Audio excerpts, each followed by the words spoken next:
voici Alborak, un des exemplaires du train à grande vitesse marocain.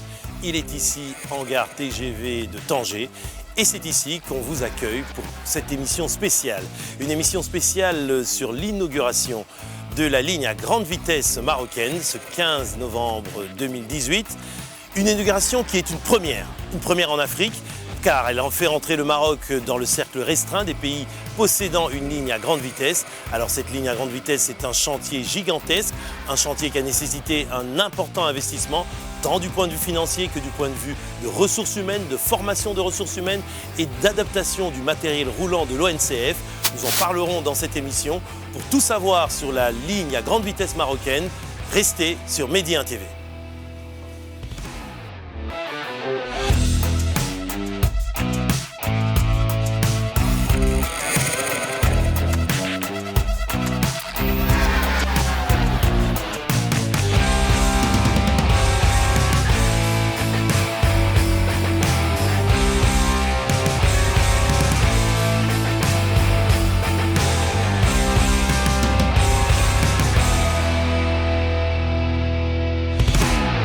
Et nous voici donc à bord de ce TGV, le premier train à grande vitesse marocain, pour cette émission spéciale où nous allons parler justement de la ligne à grande vitesse marocaine qui sera inaugurée donc ce 15 novembre 2018. Et avec moi, dans ce plateau improvisé, nos invités qui sont là, qui vont avec nous durant 52 minutes parler de ce défi technologique, de cette révolution de la mobilité qu'entraîne justement l'inauguration de la ligne à grande vitesse marocaine. Donc avec nous, tout d'abord, monsieur Michel Leboeuf, spécialiste des lignes à grande vitesse. Vous êtes aussi le président honoraire donc, du groupe Grande Vitesse au sein de l'Union internationale des chemins de fer et ancien haut cadre de la SNCF, donc les chemins de fer français, où vous vous occupiez de la direction des lignes à grande vitesse. Merci d'être avec nous. Merci. Merci de m'accueillir. Merci beaucoup. Et puis, à mes côtés aussi, monsieur Abdou Diop, qui est managing partner chez Mazars Maroc.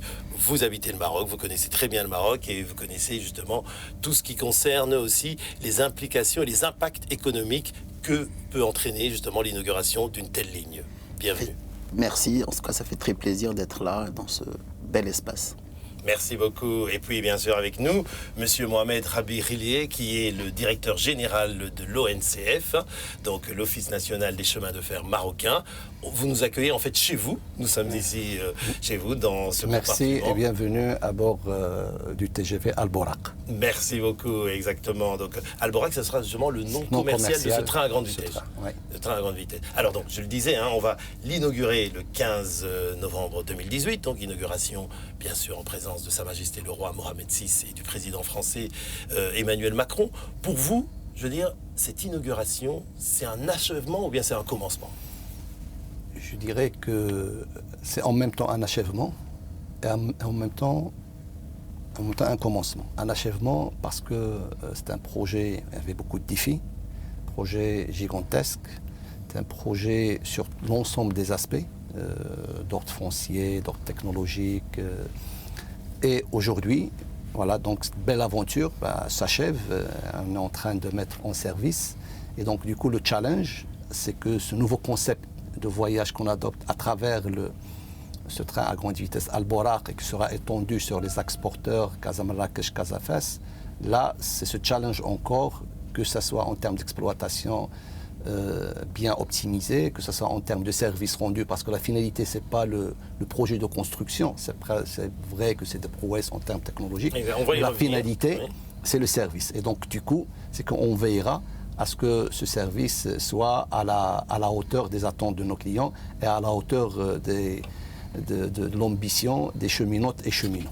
Comme vous l'avez dit, donc justement, là, on entre en service de ces trains à grande vitesse. C'est à la fois un défi commercial pour l'ONCF, parce que c'est une nouvelle offre, ça a transformé carrément la culture de l'entreprise. Mais avant de parler de ça plus en détail, parlons peut-être du chantier. Vous l'avez dit, c'est un challenge immense. Et nous avons le plaisir donc d'avoir avec nous monsieur Leboeuf, qui est the spécialiste des lignes à grande vitesse mondialement connu. Alors dites-nous, monsieur Leboeuf, d'abord, une ligne à grande vitesse, c'est quoi pour le commun des mortels? Je veux dire, quelqu'un qui ne comprendrait pas ce que c'est une ligne à grande vitesse, vous l'expliquerez en des mots simples, de quelle façon? C'est tout simplement une ligne de chemin de fer sur laquelle on va rouler beaucoup plus vite. Ouais. Et la vitesse va entraîner un certain nombre de changements par rapport à ce que l'on appelle le train classique. Des changements de tous ordres, notamment sur la signalisation. Un mécanicien ne peut pas voir les signaux à 300 à l'heure, 320 km/h d'ailleurs. Hein. Bon, voilà. On ne peut pas entretenir la ligne de la même manière. La puissance à appeler sur la ligne est évidemment beaucoup plus grande, etc. Donc énormément de changements qui sont liés à la vitesse. Évidemment qui sont aussi liés à la sécurité parce qu'il faut assurer la sécurité des voyageurs à cette vitesse de 320 km/h, ce qui n'est pas rien. Exactement. Alors, vous, M. Diop, vous habitez le Maroc, hein, vous êtes à Casablanca, dans le secteur économique.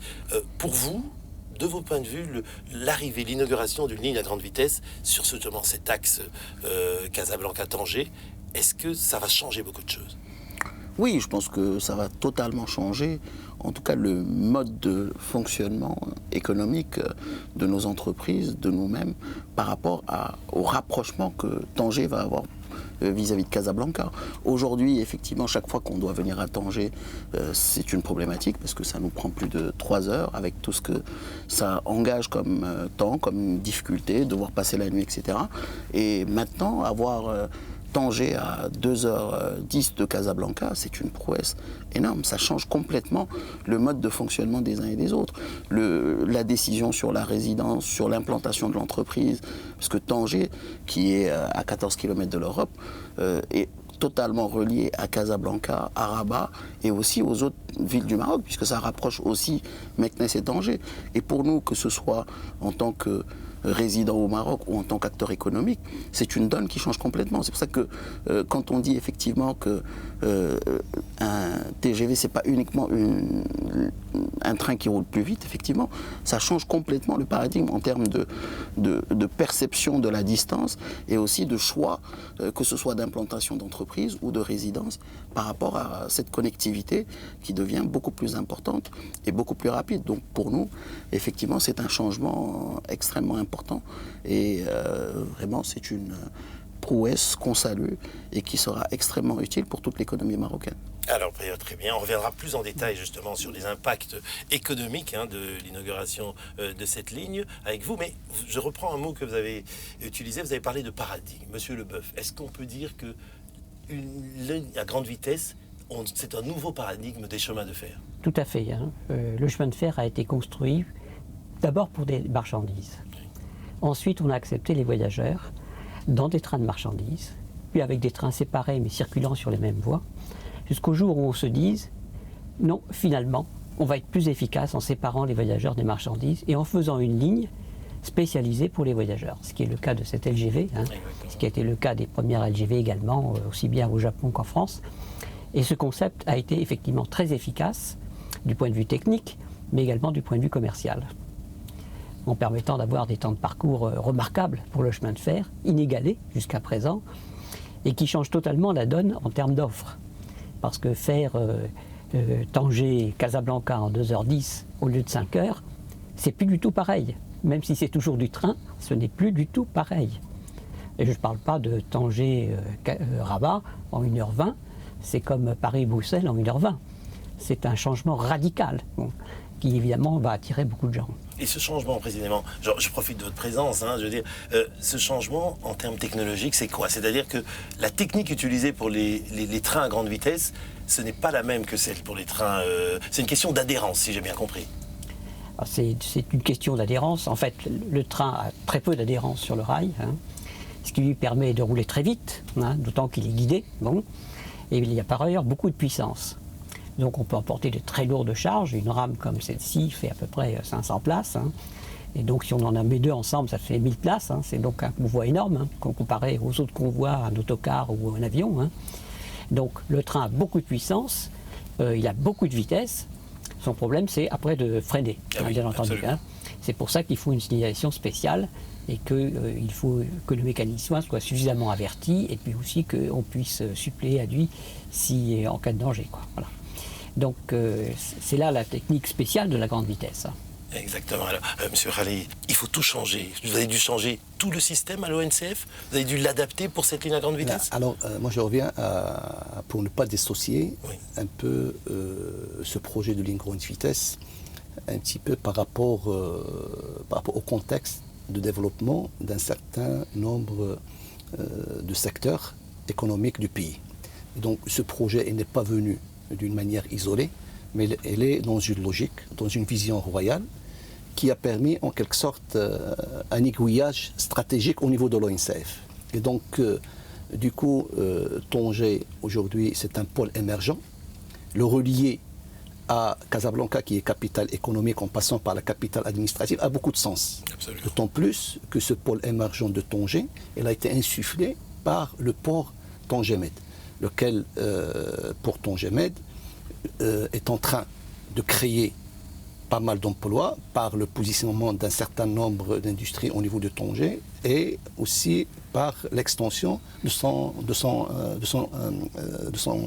interland. Exactement. Et donc, le fait d'avoir cette ligne grande vitesse, donc ça règle la problématique de mobilité en rapprochant ces pôles économiques, mais en même temps, ça libère de la capacité sur l'ancienne ligne pour le fret.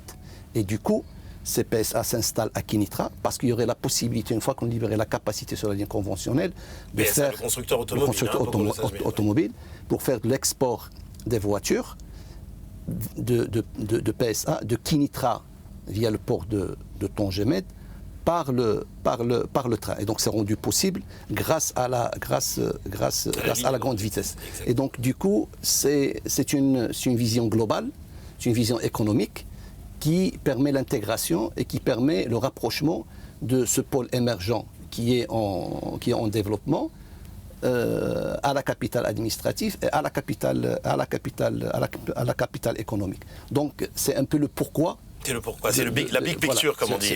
On voit l'aspect global. Exactement. Et maintenant, c'est vrai qu'il y a ce projet, mais ce projet dans les lignes grande vitesse ne se fait pas au détriment des lignes conventionnelles. Et donc, le choix qui a été fait de démarrer cette première phase par Tanger, Kinitra sur 200 km, qui serait circulé à 320 km à l'heure, et continuer, bien sûr, la rame continuera, le train continue sur la ligne existante qui a été upgradée, la ligne double voie, et qu'on a triplée. Et donc le TGV cohabitera avec les autres trains. Donc c'est le Tanger Kinitra qui permet de gagner des heures. Parce que l'ancienne ligne... Mais dans une première phase seulement. Oui, elle est sinueuse. La ligne, elle est sinueuse. Et donc, lorsqu'on continuera avec la LGV jusqu'à Casa, donc ça permettra de gagner des dizaines de minutes. Oui. Donc cette première phase permet de faire Tanger Rabat en 1h20. Une fois qu'on aura la LGV jusqu'à Rabat, on mettra 1 heure. Pour répéter, pour dire voilà, c'est Tanger Kinitra parce que la ligne sinueuse, vitesse commerciale ne dépassons pas 70 km à l'heure, ce qui permet de gagner les heures. Bien sûr, Kinitra Casa par la suite, il permettra de gagner des dizaines de minutes. Et donc, le fait de tripler Kinitra Casa, le fait de doubler Casa Marrakech, ça permet de faire un effet réseau et donc l'impact et tous ces projets s'achèvent en même temps. Ajouter à ça les 5 gares qui s'achèvent aussi en même temps parce que, comme on le dira tout à l'heure, la grande vitesse est un système. Et donc c'est ce qui permet un peu de tirer vers le haut. Donc le Borak, bien sûr, c'est cet axe, mais aussi tout le concept voyage qu'on aura au niveau de Borak sera étendu en termes de concept voyage, en termes de tarification sur les axes porteurs, en l'occurrence Casa Marrakech et Casa Fès, lequel Casa Marrakech, après le doublement, on gagnera 1 heure, donc on passera de 3h35 à 2h25 sur l'axe Casa Marrakech avec plus de ponctualité parce qu'on circulera en double voie de bout en bout entre Casa et Marrakech. Exactement. Et par rapport à ce que... juste une question. C'est très important ce qui a été dit. Allez-y. C'est pas parce que l'on fait une ligne spécialisée aux voyageurs qu'on est en train de jouer contre le fret. Ouais, c'est le contraire. absolument. C'est le contraire. On peut prouver mathématiquement que quand on a 4 voies, on optimise la capacité en mettant les trains les plus rapides sur 2 voies, les trains les plus lents sur 2 voies. Et les trains les plus lents gagnent par rapport à la situation antérieure. Par ailleurs, il y a une grande synergie entre le projet de ligne nouvelle et le réseau existant. On le voit ici, vous avez triplé les voies entre Kinitra et Rabat, Casa. Vous avez doublé la voie entre Casa et Marrakech, voilà. Et donc, les trains de marchandises, mais aussi les trains de voyageurs plus régionaux, vont en profiter. Donc, c'est tout le réseau qui fonctionne mieux grâce aussi à l'interopérabilité, c'est-à-dire la possibilité de pouvoir rouler à la fois sur ligne nouvelle et sur ligne ancienne. Et donc, il ne faut jamais opposer, je dirais, le réseau existant avec le réseau nouveau. ils fonctionnent ensemble, l'un avec l'autre, ils s'apportent l'un à l'autre. Ils s'apportent l'un à l'autre. Et au bout du compte, c'est quoi? C'est-à-dire que quand on met une ligne à grande vitesse, comme vous le dites, le réseau a un apport bénéfique donc pour tout le réseau. Pourquoi? Parce que cela va entraîner de toute façon une augmentation de la mobilité au sens global du terme. C'est ça. Ce qu'on appelle l'effet réseau. Voilà. Maintenant, on parle beaucoup de la ligne grande vitesse et des trains grande vitesse sur l'axe Tanger-Kénitra-Rabat-Casa, mais Meknès-Fès vont en bénéficier d'une manière considérable. Parce que comme Tanger-Kénitra se fera en 50 minutes, via une correspondance à Kénitra, donc on gagnera en termes de temps de parcours sur Tanger-Meknès 2 heures, en passant de 4h30 à 2h35. Et on gagnera aussi 2 heures pour la relation Tanger-Fès, parce qu'on passera de 5 heures à 3 heures 10 minutes. Et là encore, ça serait plus régulier, parce que sur Tanger-Kénitra, aujourd'hui, comme on est en voie unique, donc c'est une contrainte structurelle et très difficile de respecter la ponctualité compte tenu de le fait qu'on est sur voie unique et qu'elle est saturée. Donc on reviendra justement sur ces effets économiques. Un petit peu, la LGV peut jouer le rôle de catalyseur pour l'économie à la fois régionale, nationale du Maroc, mais aussi même continentale. On en parlera dans la seconde partie. Mais avant ça, moi je voudrais qu'on s'arrête un peu sur quelque chose qui est même important. C'est l'aspect presque, je veux dire, de chantier, l'aspect du gigantisme de ce chantier. Est-ce que cela a entraîné en termes de formation humaine et en termes de mise au travail, de mobilisation, de tout le savoir-faire de l'ONCF. Mais avant d'en parler avec vous, on va d'abord regarder les chiffres dans cette vidéo qui a été préparée par les équipes de Média TV. On regarde et puis on se retrouve juste après.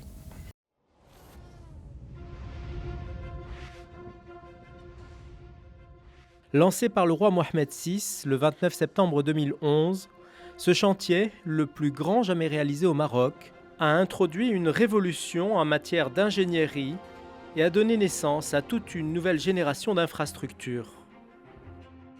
Au-delà de sa dimension stratégique pour la mobilité du futur, le défi de ce chantier monumental se situait d'abord dans son gigantisme.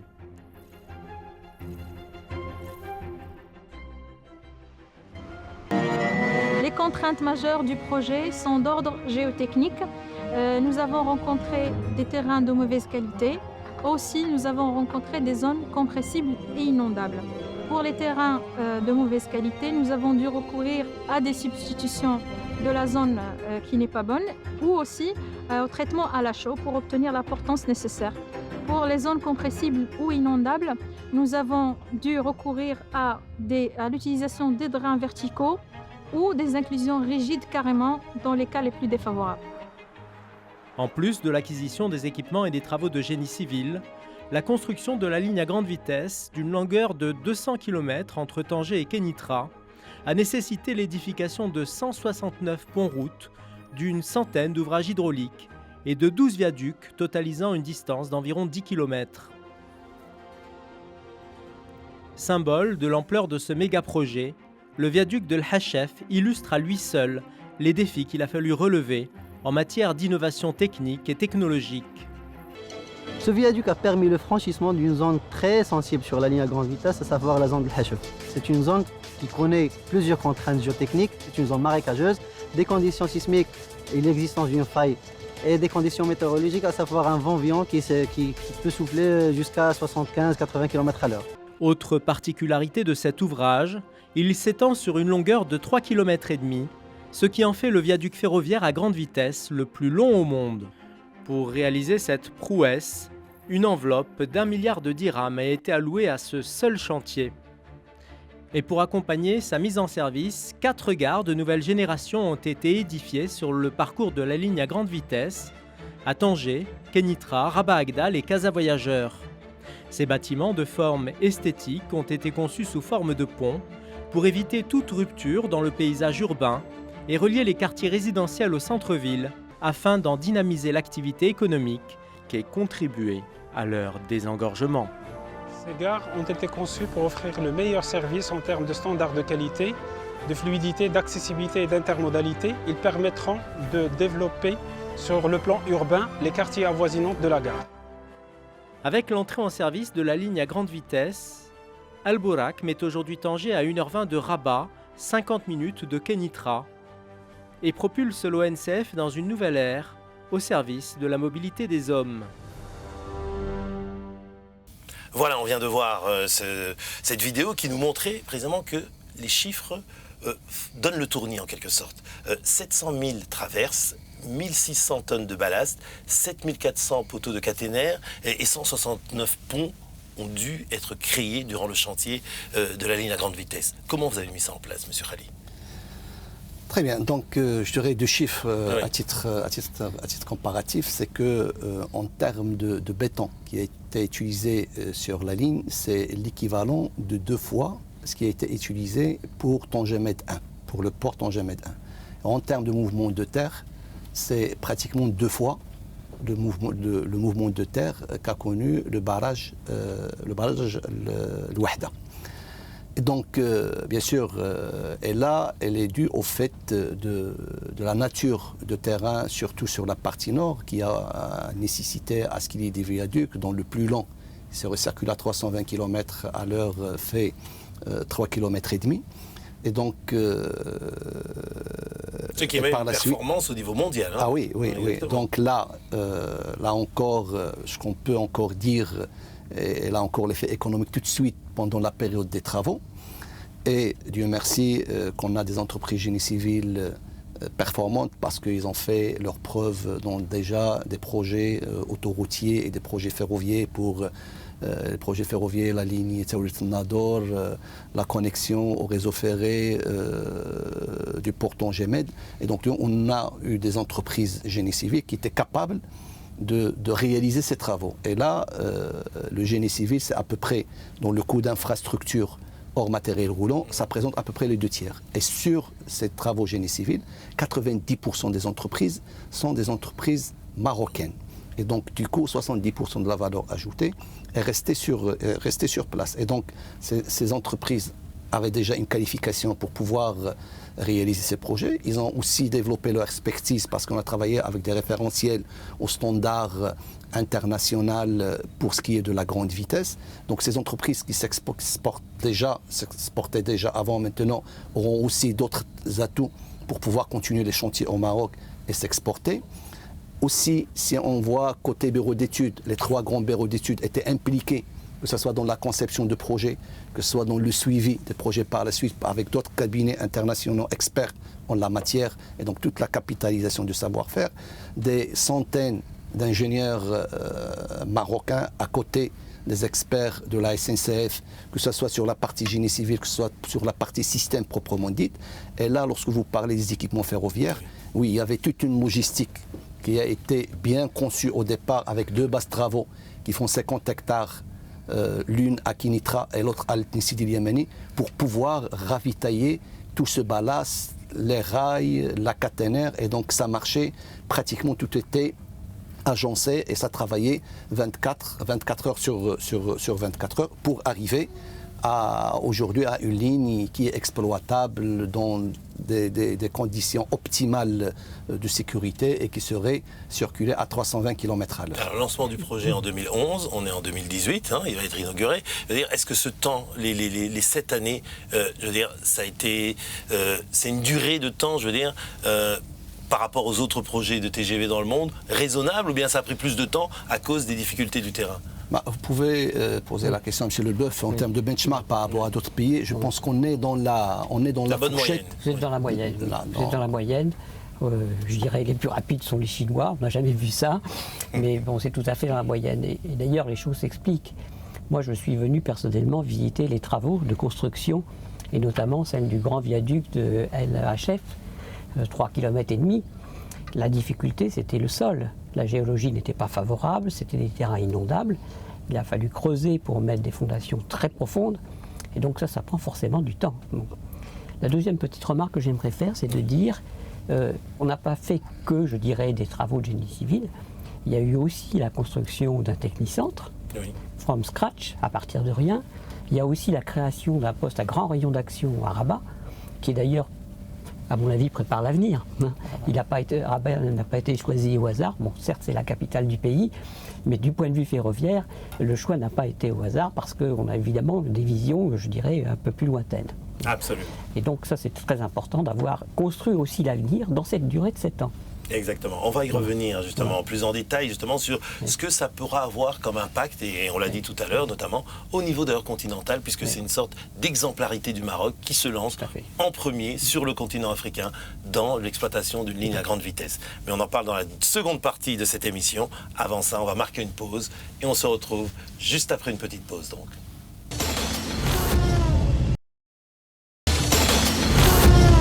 Et voilà donc retour sur le plateau de l'émission spéciale sur la LGV marocaine, la ligne à grande vitesse marocaine. Donc avant la pause, on était en train de parler précisément du chantier, ce qu'il a représenté en termes de prouesse technique, hein, vous l'avez dit, à cause de la nature du terrain. Il a fallu faire un travail vraiment titanesque et vous y êtes parvenu.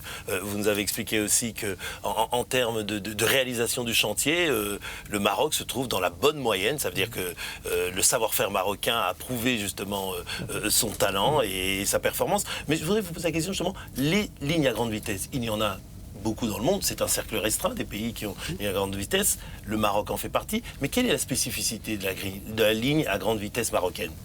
D'abord, je voudrais dire que le Maroc entre dans le club des pays grande vitesse, il est le 18e, c'est extraordinaire parce qu'il y a 197 pays dans la liste de l'ONU. Vous êtes dans le premier 10%. Exactement. Bravo.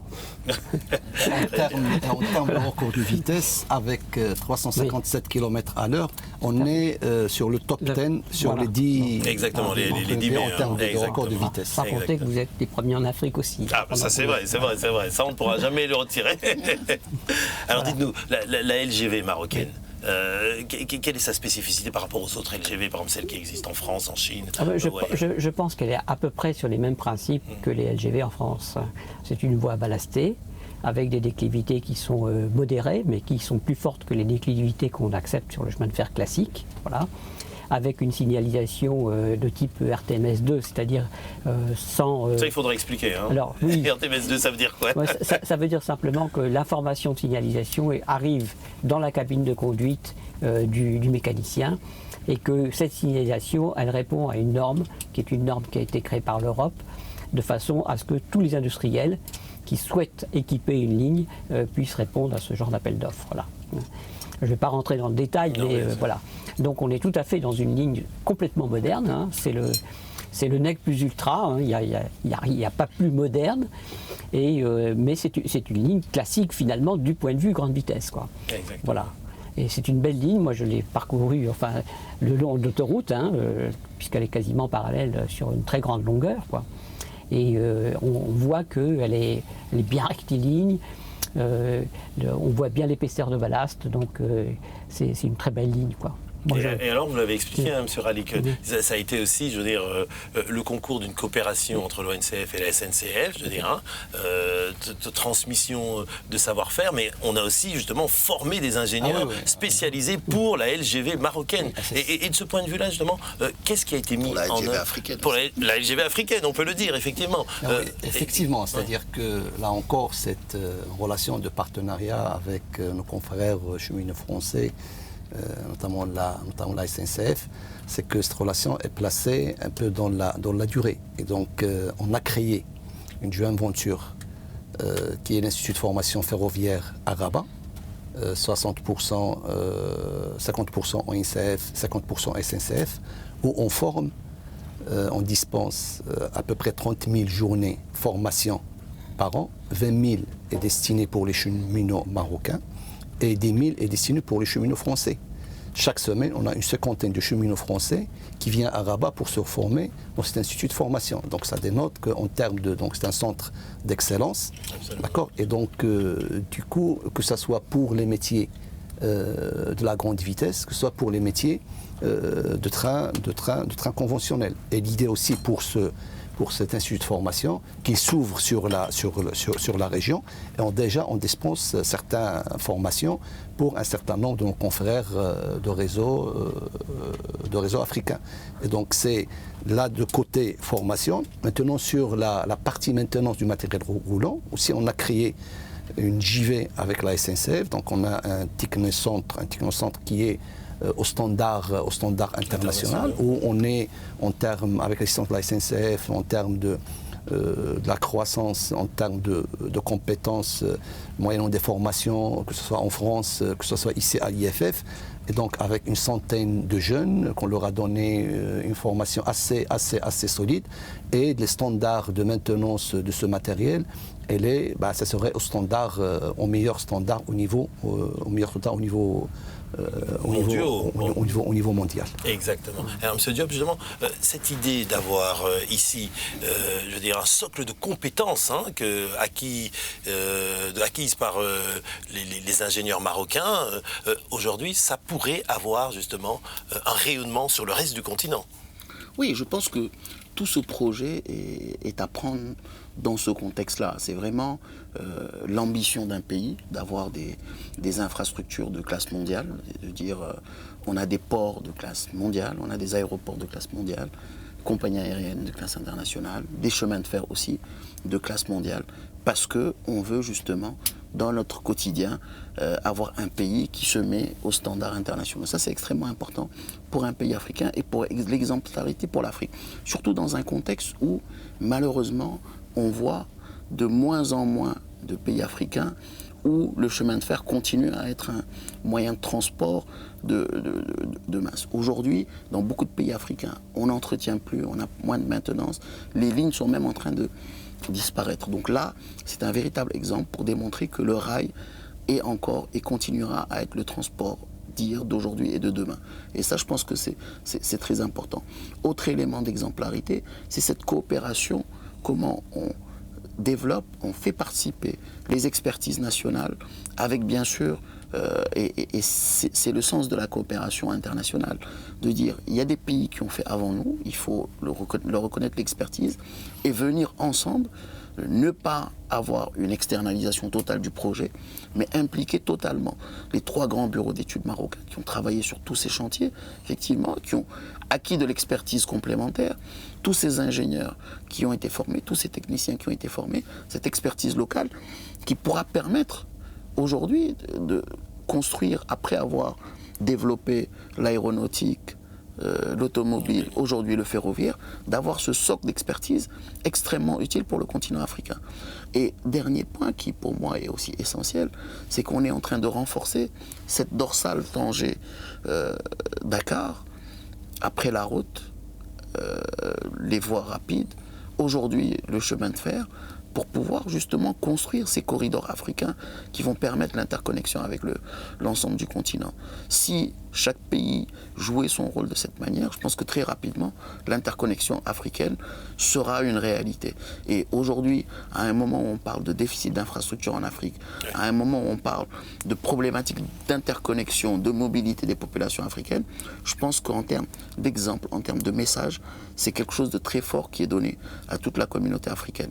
Et je pense que le Maroc continue à jouer ce rôle d'exemple, ce rôle moteur, et dans une vision toujours panafricaine. Et je pense que c'est extrêmement important, et il faut le mettre dans ce contexte aussi. Il faut le mettre dans ce contexte. Vous avez déjà des demandes d'autres pays africains pour vous former déjà, vous avez dit, former des cheminots, des ingénieurs dans cet institut justement de formation, mais au-delà de ça, pour accompagner peut-être un autre projet d'LGV sur le continent? Oui, moi, ce que je considère pour ce projet, donc nous, on a toujours dit que pour nous, ce projet, c'est un cas d'école. C'est un cas d'école sur plusieurs facettes. C'est-à-dire que ce projet, on a vu un peu de tout, parce qu'on a parlé de la nature du terrain, oui. On a parlé, il y a sur cette zone des vents traversiers qu'il fallait traiter. Il y a un aspect sismique où on a fait travailler nos universités pour apporter des solutions, et on a trouvé des solutions. Et donc l'autre volet, ça peut être aussi un cas d'école sur le plan économique, c'est-à-dire un pays comme le Maroc. Cette volonté d'oser un projet de cette taille, Cette vision royale. Et qui a beaucoup de sens. Donc un pays à économie équivalente, et ça donnera aussi un exemple concret, grandeur nature, pour un certain nombre de pays qui sont au niveau économique comme le Maroc, de voir ce que ça va donner concrètement. Et là, ce projet, je peux dire qu'il a été déjà optimisé sur le plan financier. Il a été optimisé par le fait qu'on a eu 90% des entreprises marocaines et donc les coûts sont très compétitifs par rapport aux coûts observés ailleurs. Et aussi, comme on a fait sur une feuille blanche, c'est qu'en termes d'exploitation, le modèle d'exploitation a bien été optimisé. D'accord. Et aussi le revenu, c'est qu'on ne sera pas à un prix de billet comme ce qui se passe en Europe. Ça serait bien étudié, bien optimisé, en adéquation avec le pouvoir d'achat des Marocains. Et donc on attend sur nos prévisions, on attend à ce que ça soit ce qu'on n'aura pas comme revenu, qu'on le compense en termes d'optimisation d'exploitation, de manière à pouvoir disposer d'une marge qui est dans la fourchette de ce qui est observé en Europe. Si on arrive à atteindre ce challenge, oui. C'est-à-dire, et là, par rapport à nos prévisions, par rapport à tout ce qu'on a fait, parce qu'il n'y a pas que le projet de construction, parce que dès le départ, on a mis dans les équipes qui préparaient l'exploitation, qui préparaient la maintenance, qui préparaient le business model du projet. Donc, j'espère que nos prévisions qu'on a fait, s'il serait là et ce qu'on a prévu serait là, ça donnera un bon exemple en termes, si on arrive à avoir une marge qui est dans la fourchette de ce qui est observé ailleurs, de donner cet exemple pour les pays qui sont proches de l'économie, leur économie est proche de l'économie marocaine, d'oser un projet de cette taille. Exactement. On va revenir justement sur la mise en exploitation justement de cette ligne à grande vitesse et votre projet commercial, si on peut dire. Hein, quelles seront les offres, comment on va obtenir les prix. On va en parler dans quelques minutes. Mais je voudrais revenir sur l'aspect important, c'est qu'une ligne à grande vitesse, c'est aussi un défi d'aménagement du territoire. Parce qu'il y a la ligne et puis il y a tout ce qui est autour. On a parlé les externalités économiques, mais en même temps, il faut le penser dès le départ. On ne met pas simplement une ligne à grande vitesse qui passe à côté de prairies, mais on pense la globalité. Absolument, mais d'abord le choix du corridor est très important. Hein. Cet axe nord-sud, côtier, le long de l'Atlantique, c'est l'axe principal du Maroc. Il y a à peu près un tiers de la population qui vit dans cet axe. Au nord, il y a une ville industrielle et commerciale qui est Tanger. À Casablanca, il y a aussi une autre grande ville très importante, 3,5 millions d'habitants, qui a aussi cette fonction industrielle et commerciale. Au milieu, il y a Rabat, enfin au milieu, entre les deux, il y a Rabat, qui est donc la capitale du pays, Kenitra, qui est une ville importante. Au sud, il y a aussi Marrakech, qui est une très grande ville touristique. Hein. Donc cet axe est extrêmement important pour le Maroc. Et du point de vue de l'aménagement territoire, relier toutes ces villes entre elles, c'est créer une multitude de trajets possibles pour la population qui vont bien sûr bénéficier aux entreprises, mais aussi aux universités, aux hôpitaux et à tous les domaines de l'économie et de la vie sociale marocaine. Voilà. Ce qui est aussi très important, c'est que avoir commencé au nord, c'est pas anodin, hein, parce que Tanger est devenu, je dirais, un peu l'axe nord-sud de l'Afrique vers l'Europe, mais aussi l'axe est-ouest de l'Atlantique vers la Méditerranée. Donc c'est vraiment un point crucial pour le Maroc. C'est d'ailleurs un des pôles les plus importants de développement de la croissance marocaine actuellement. Hein. Et donc lui faire bénéficier finalement d'une ligne qui accroît son hinterland, c'est décupler ou multiplier en tout cas la puissance de Tanger. Bon. Et bien entendu, tout le Maroc va être tiré par ça. Donc cet aménagement du territoire est très important et il devrait se concrétiser par le fait que la mobilité va s'accroître. Parce que la mobilité, c'est quoi? C'est la possibilité d'accéder plus facilement. Alors que ce soit des hommes d'affaires, que ce soit des hommes d'affaires, des écoliers, des ménages ou des touristes, peu importe, cette mobilité va croître. Quand on pense qu'aujourd'hui, Tanger, Casablanca, c'est en 5 heures, on ne peut pas faire l'aller-retour dans la journée, c'est très fatigant. Demain, c'est 2 heures. Nous, on a vu ça sur Paris-Lyon. C'était 4h30, on est passé à 2 heures, le trafic a explosé. Et donc, je pense que vous constaterez la même chose. Mais justement, c'est une justification aussi, hein, Oui. M. Rally, de ceux qui peuvent critiquer en disant investir, et vous me corrigez si les chiffres ne sont pas exacts, on a dit un coût total de 23 milliards de dirhams pour un investissement global, études de faisabilité comprises, à 50 milliards de dirhams. Certains peuvent dire, mais on aurait pu améliorer l'existant, et puis peut-être qu'il y a d'autres investissements qui auraient été plus judicieux. Et vous dites non, et c'est prouvé parce que tout ça va avoir des effets induits, je veux dire, extraordinaires. Ouais, tout le développement qu'on venait de faire, parce que là encore c'était un peu la question de départ qu'on s'est posée, c'est que est-ce qu'il y a moyen d'aller améliorer l'existant? Donc aller sur une ligne sinueuse, chercher à la doubler, donc on ne peut pas la doubler en l'état, donc il faut rectifier le tracé sur à peu près 50% de parcours. Comme elle est en exploitation, on ne peut travailler que la nuit, et donc du coup c'est presque impossible. Donc c'est tout à fait logique d'aller chercher un autre couloir. Il y a un effet multiplicateur. Et à ce moment-là, chercher un autre couloir, c'est la question qui s'est posée dans le moment qu'on disposait d'un schéma directeur. Faut-il rester au conventionnel, faire une ligne à 160 km à l'heure ou faire le pas de la grande vitesse? Aujourd'hui, et M. Leboeuf peut le confirmer, je ne connais pas un pays en Europe qui développe une ligne pour les passagers au-delà de 150 km en conventionnel. Voilà. On a compris tout ce que vous voulez réagir, M. Diop? Oui, moi je disais, il ne faut pas qu'on oublie que cet argent quand même, il a bénéficié pour l'essentiel à l'économie marocaine. Oui. C'est extrêmement important. Ça, c'est le premier élément. Le deuxième élément, c'est on est en train de quand même parler d'une ville extrêmement importante aujourd'hui dans l'économie marocaine, qui est Tanger, qu'on relie de manière régulière et extrêmement rapide à un autre pôle économique qui est Casablanca, plus Rabat, et également Kenitra qu'on est en train de relier à Tanger. Et tout ça, une connexion à l'Europe. Donc, parler de ces chiffres-là, dans ce contexte, moi je pense qu'on a tendance à vouloir chercher la petite bête là où elle n'est pas. Mais aujourd'hui, en termes d'effets induits, tous les avantages dont on a parlé, l'économie marocaine bénéficie largement de ce TGV. Et bien sûr, au-delà de son coût qu'on peut estimer à 50 milliards de dirhams. Franchement, en termes d'impact économique, d'effets induits sur l'aménagement du territoire, d'effets de connectivité des autres villes du royaume sur Tanger, de cette épine dorsale africaine, je pense que le coût reste quelque chose de secondaire. Un investissement judicieux. Alors, investissement judicieux pour le pays, on l'a dit, pour l'ONCF, investissement judicieux, mais est-ce qu'un investissement judicieux pour le consommateur marocain lambda? Alors expliquez-nous, parce qu'on se demande aussi, c'est tellement beau, c'est tellement grand, est-ce que ça ne va pas coûter trop cher? Non, ça ne peut pas coûter trop cher pour la simple raison que le transport ferroviaire est un transport de masse. D'accord?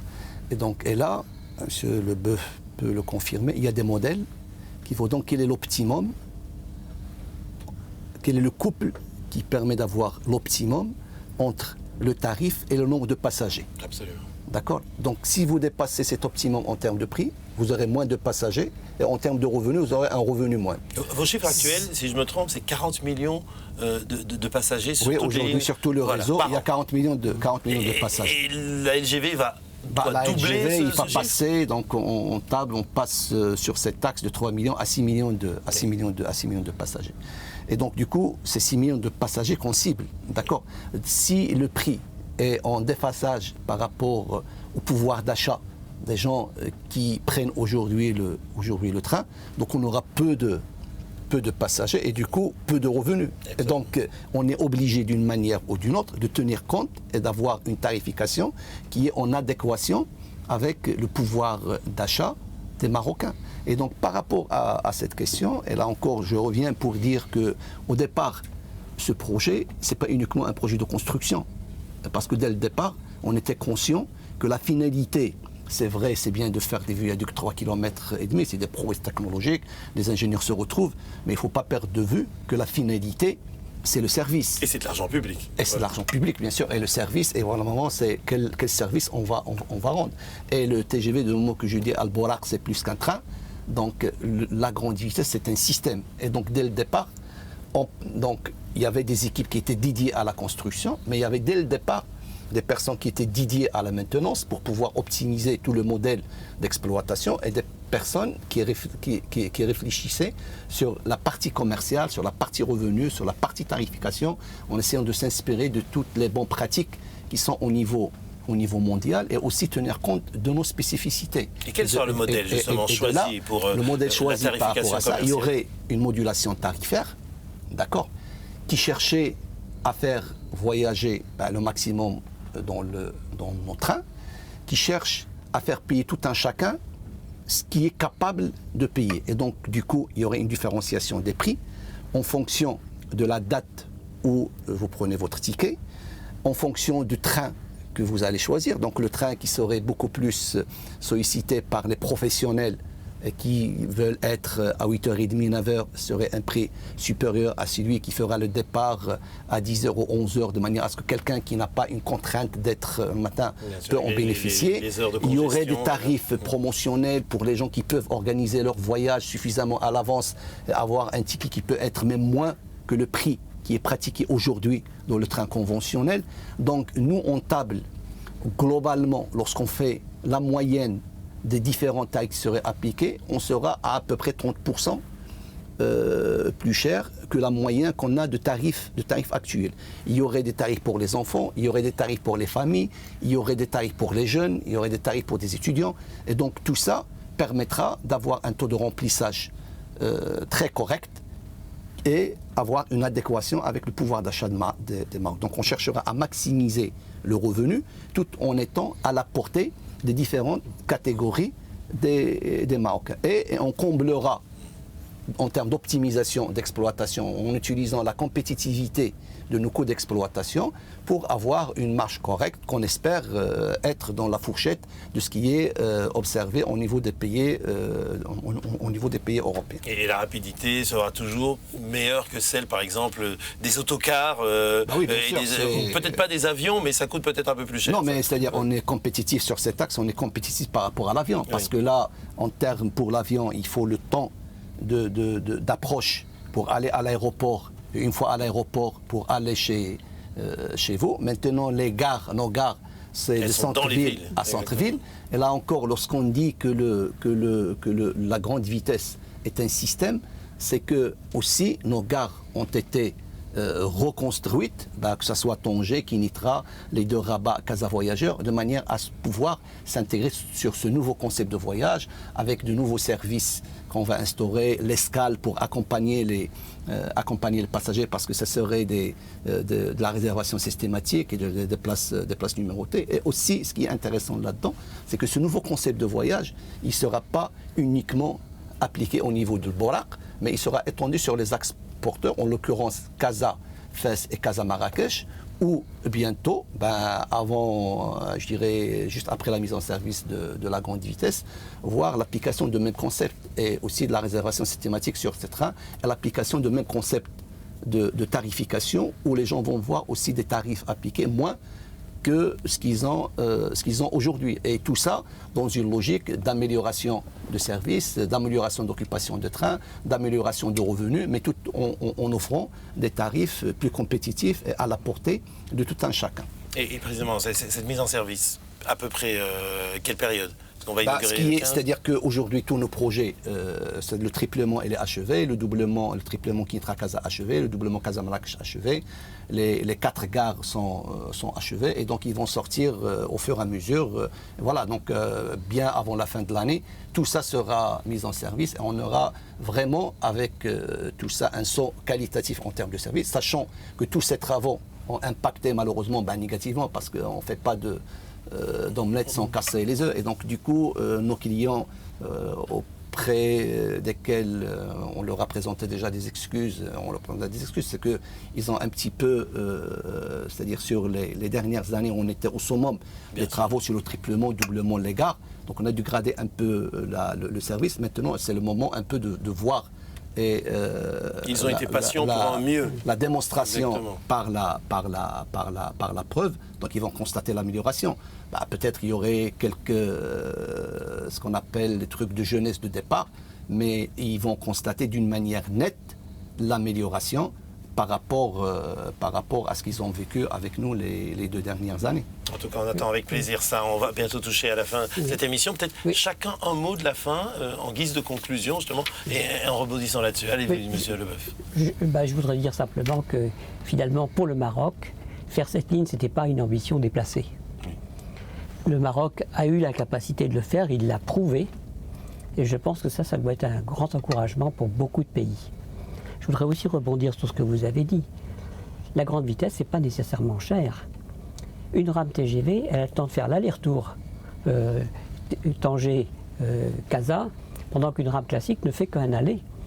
Donc le matériel roulant, il roule beaucoup mieux. Il s'amortit sur beaucoup plus de voyageurs. D'autant que le train est lui-même plus rempli, que le mécanicien aussi a fait l'aller-retour, que le contrôleur aussi a fait l'aller-retour. La grande vitesse, c'est la productivité.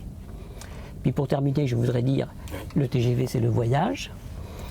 Nous allons justement avec l'UIC et un éditeur local, donc Langage du Sud, qui est installé à Casablanca, produire un livre sur la grande vitesse, qui sera donc le voyage au travers du monde par la grande vitesse ferroviaire, avec 20 lignes nouvelles qui vont être décrites dans le monde, et une de ces lignes sera... Escale au Maroc, bien sûr. Escale au Maroc.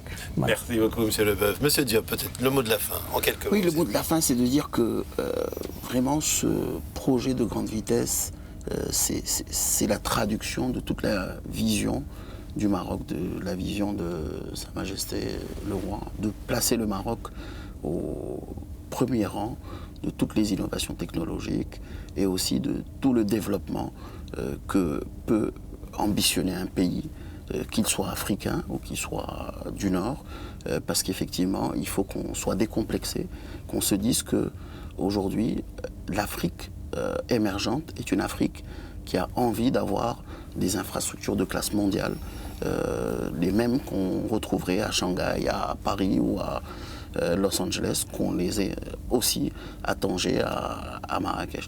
Et ça, je pense que c'est un message très fort pour l'ensemble du continent et pour l'ensemble des pays émergents. Dire voilà, ça se fait au Maroc et ça peut se faire aussi dans ces autres pays, comme on l'a fait pour les autoroutes, comme on l'a fait pour les aéroports, comme on l'a fait pour les ports et comme on le fait aujourd'hui pour la grande vitesse. Merci beaucoup, M. Diop, M. Khali. Alors, vous aussi, un mot de la fin, peut-être inviter donc nos téléspectateurs. Pour dire effectivement que ce projet est une vision royale qui a permis un aiguillage, et là c'est un terme cheminot, un aiguillage stratégique pour l'ONCF et vraiment un saut qualitatif. Et donc, j'invite les téléspectateurs à emprunter Al-Borak. Donc, on a trop parlé du projet et les prouesses du projet.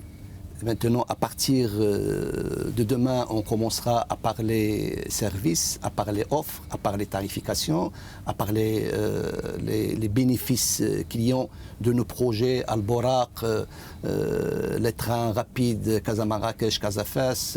On améliorera davantage la ponctualité de l'axe Casa-Rabat-Kinitra. Et donc, ce que je dis que tout ce qu'on a préparé pour nos clients, on va le dévoiler à partir des jours qui suivent et on espère que, comme ça a été la question de départ, que maintenant on est l'achèvement du projet, mais il y a un autre projet qui démarre, c'est que ce service soit à la hauteur des attentes de nos clients et des ambitions des cheminotes et des cheminots qui sont fiers de porter ce projet et de le réaliser. Et aussi, ils ont devant eux ce challenge de réussir l'exploitation et réussir les services qui seraient offerts à nos chers clients. Merci beaucoup, merci à tous, Monsieur Diop, je rappelle donc Managing Partner chez Mazars Maroc. Merci d'avoir été avec nous. Monsieur Leboeuf, donc spécialiste des lignes à grande vitesse dans le monde. Merci d'avoir fait le déplacement depuis la France pour être avec nous dans cette émission spéciale. Et Monsieur Khali, directeur général de l'ONCF, merci de nous avoir accueillis ici dans ce compartiment de première classe de Al-Borak. Merci beaucoup. Merci à vous, chers téléspectateurs, pour votre fidélité à Medi 1 TV.